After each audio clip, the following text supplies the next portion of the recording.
Good morning, y'all.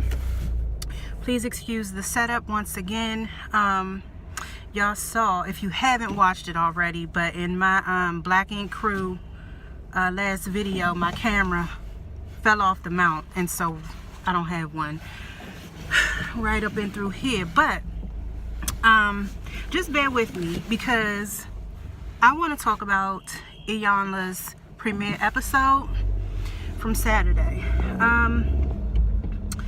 So it's a lot going on, clearly, and it's just from all aspects. But I wanted to talk about it most importantly because that child is so angry, and I just really hope that she is able to find some resources to help her work through her anger. And that's just off the top. What I wanted to say about it is just that clearly she's angry, and I really wish the best for her. I can't imagine how it would feel to be in that situation. But anyway, let's just start at the beginning. So first and foremost, the fact that the birth mom signed her up, you know, pretty much initiated that whole process and bailed on her at the last minute. That right there in and of itself is enough to piss anybody the fuck off.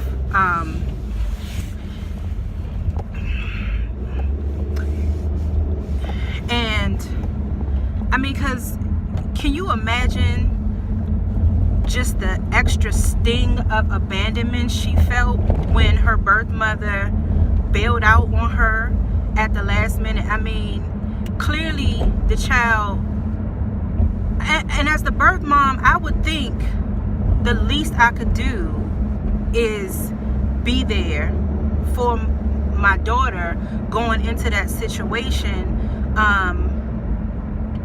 because if I'm the birth mom and I initiate that process, then clearly I initiated it for a reason.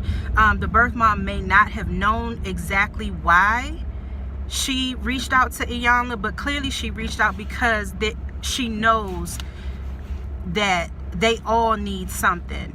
And for her to just drop the ball like that, that right there just says clearly that she's not ready for the process. And then for Kamiyah Alexis, when she walked in the door, it was just all over her face. From the moment she walked in the door, she was detached.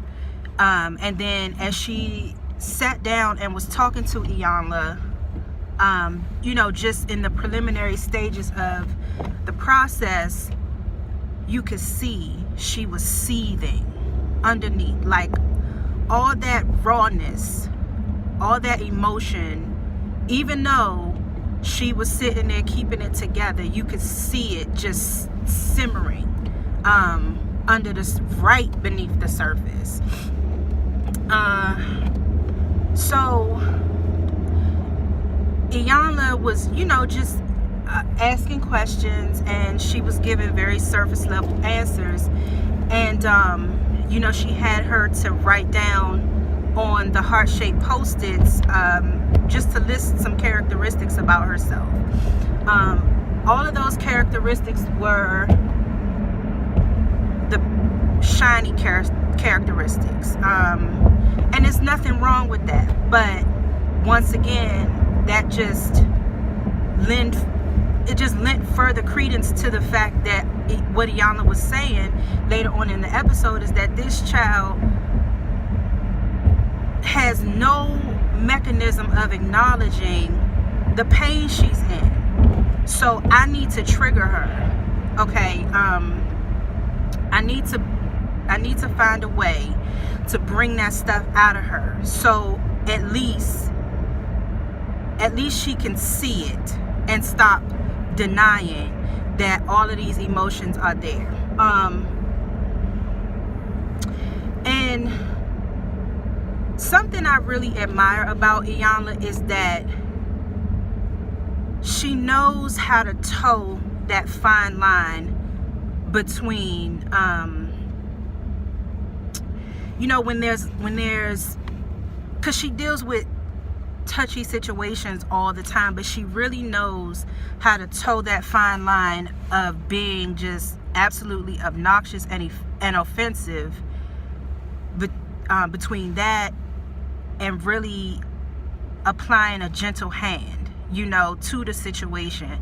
She really knows how to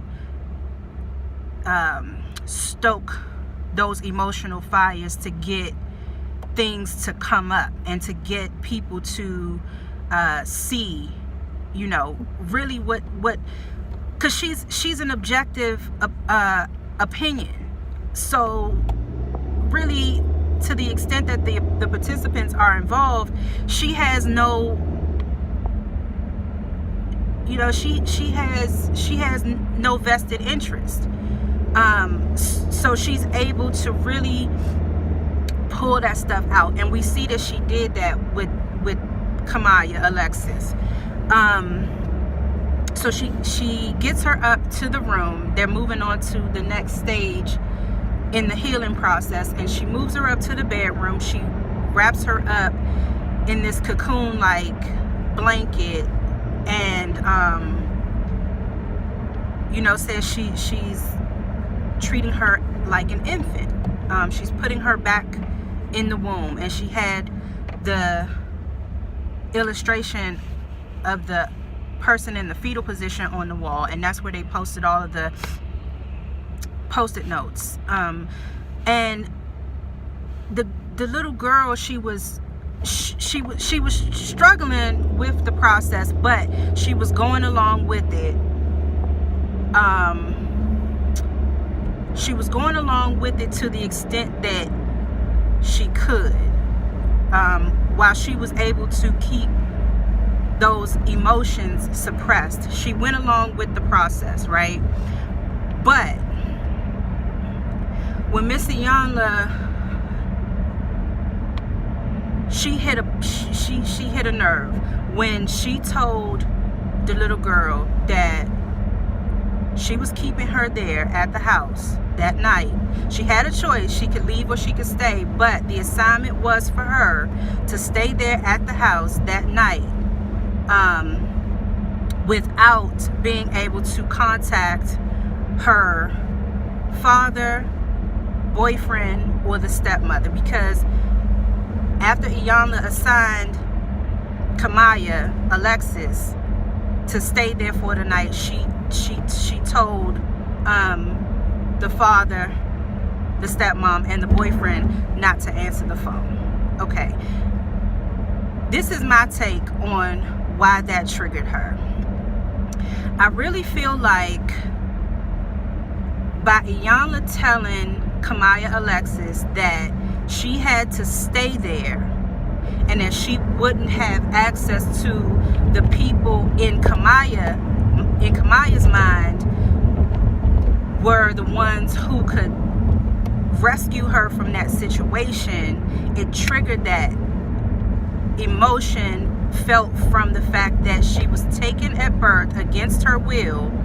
She had, I mean, she was a newborn in the hospital, so she was the lady that raised her took her from the hospital. Kamiyah had no choice, no say, no nothing in that situation, and all that time she lived a lie, not knowing that she had this whole other family out here. So what I'm trying to say is that once Kamiyah found out that she was living this entire lie, and the lady took her at birth, once she found that out as a young black woman, I'm pretty sure she felt helpless, because the lady that raised her is now in jail, and she has to just learn life all over again. So I think by Iyanla telling her she couldn't leave the house, or not even tell her she couldn't leave the house, but by Iyanla telling her she had to stay there, and that she couldn't access the people who she had no access to her entire life. I think that just triggered that feeling of helplessness once again. And it just set her off, because she didn't hear Iyanla saying, no, I'm not holding you here. You have every freedom to leave, but this is what we need to go through to get your healing on the right track. But Kamiyah Alexis did not hear that. All she heard was, you're staying here. I'm telling you that you're staying here, and no, you cannot have access to your father. So I just think it just set her off, because she's been through that already. She's been through being helpless and not having a choice. So that's just my take on it. And let's talk about the father for a second. Okay, so the father, his whole stance is that he doesn't want to lose his daughter again. Okay, so because he doesn't want to lose his daughter again, he wasn't with Iyanla's course of action as far as not answering the phone if Kamiyah were to call, right?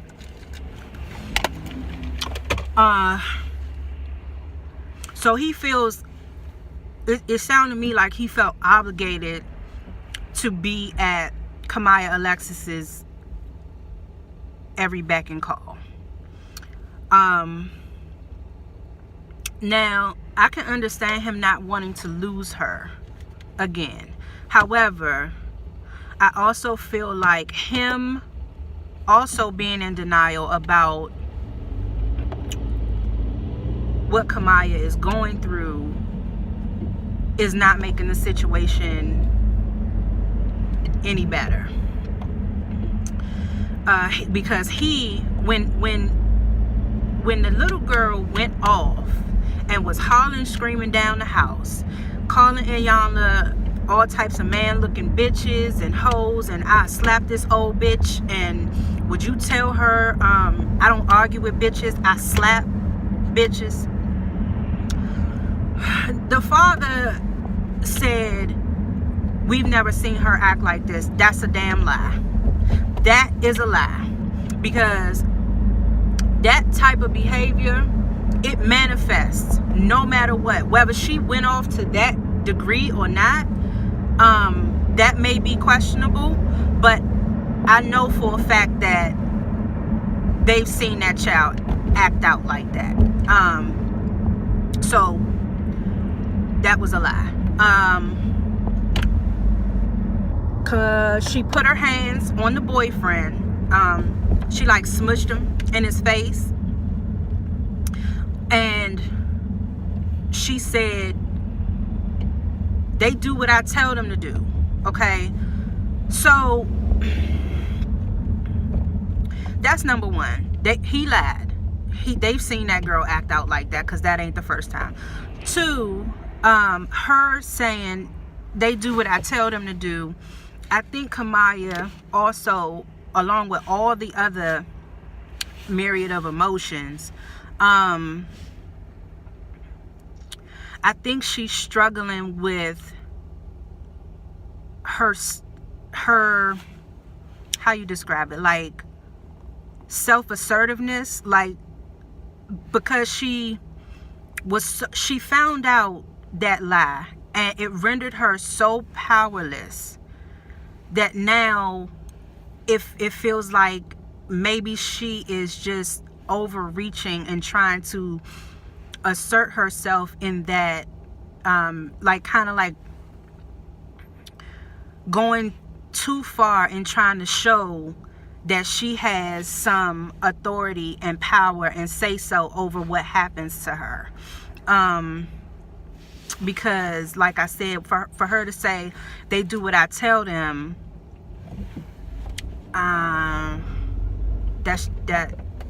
that to me just says she's really trying desperately to assert herself in a situation that she has no control over. Okay, so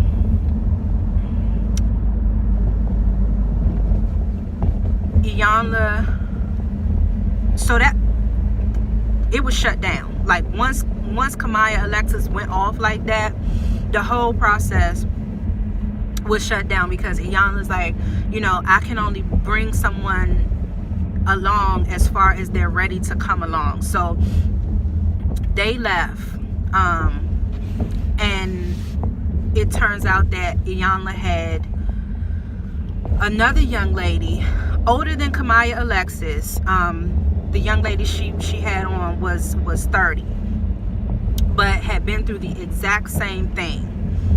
And it's just unfortunate that Kamiyah Alexis wasn't able to get those jewels from that other young lady, because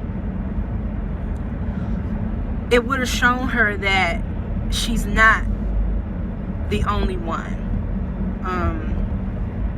And just in my experience, that's a lot of the pain and the hurt that you go through because I was that too. Like, I was one time a very insecure young girl, you know, and didn't quite know where I fit in, just kind of like grasping at straws to kind of find me. And I used to feel like I was the only one going through that. But after I lived some more and I saw that I wasn't the only one, it really helped me to just pull myself up out of that. And it would have been good for Kamiyah to be able to see that she's not the only one going through hurt and going through pain. For somebody just really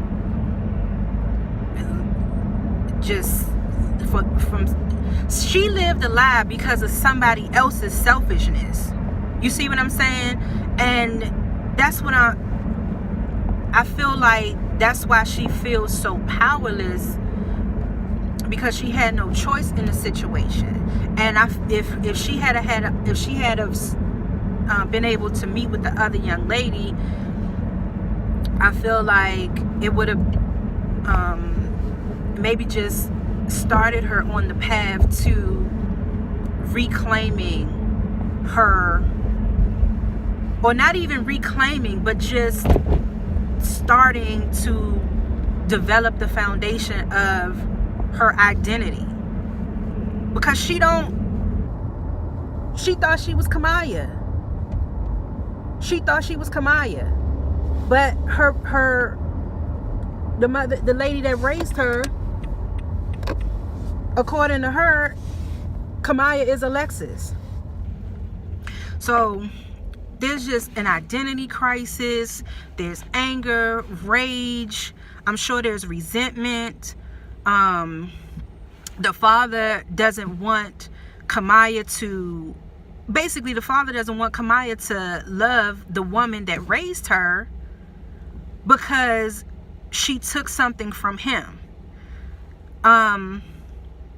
And I really hope he gets over that, because how can you possibly ask this girl, this young lady, to not love the woman that raised her, albeit wrong the way she took the baby and raised her?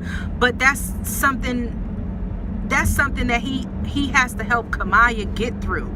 Not tell Kamiyah, how dare you love the person who took you from us. That's so selfish. That's so selfish. So the healing process ended. Iyanla reached out to the family a couple of times. No one ever returned their calls, so we don't know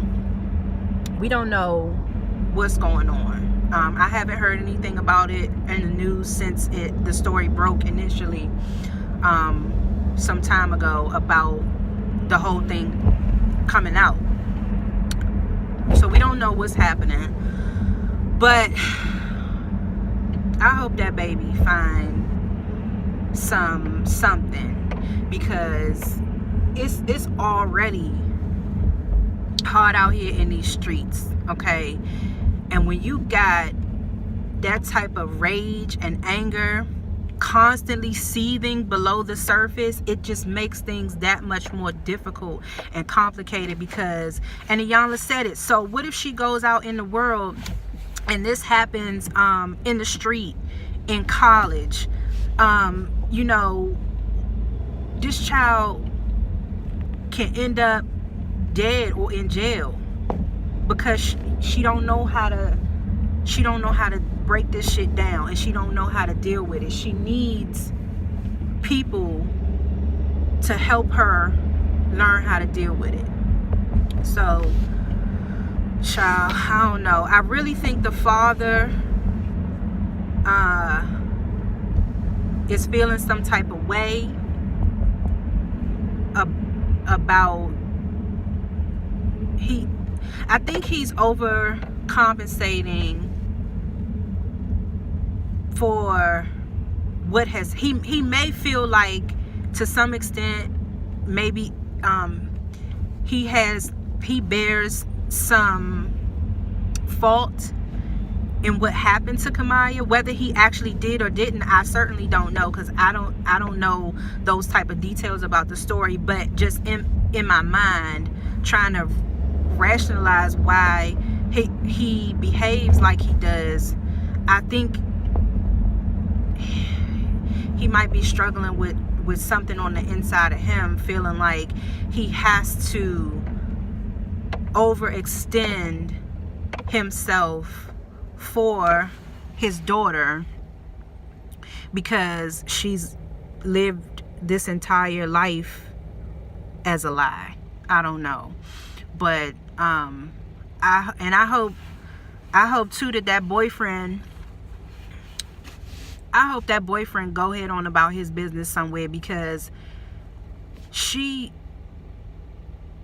first of all, they're young. They're young anyway, so, well, and I had a boyfriend when I was 19 that was so-called serious, quote unquote, but we all know how that is. You know, that boyfriend will be around for a little while, then he won't. And what is absolutely necessary right now is consistency for Kamiyah. So just having that boyfriend in the mix, it just seems to complicate things more. And she put her hands on him, so that's just a bad situation for boyfriend and girlfriend all the way around. And child, I don't know. I just hope that baby finds some relief. I hope she finds some solace at some point. And I just hope nothing bad ends up happening to her. So anyway, y'all, I have talked for 24 minutes, and that's long enough. Y'all leave y'all comments down below how y'all feel about the episode. Are y'all going to be tuning in for the rest of the season to watch Miss Iyanla? Yeah, just let me know how y'all feel about the situation. And if you haven't done so already, okay, that's how I know I've been talking too much. If you haven't done so already, subscribe to the channel, like this video, and like I said, leave a comment, and I will see y'all in the next video.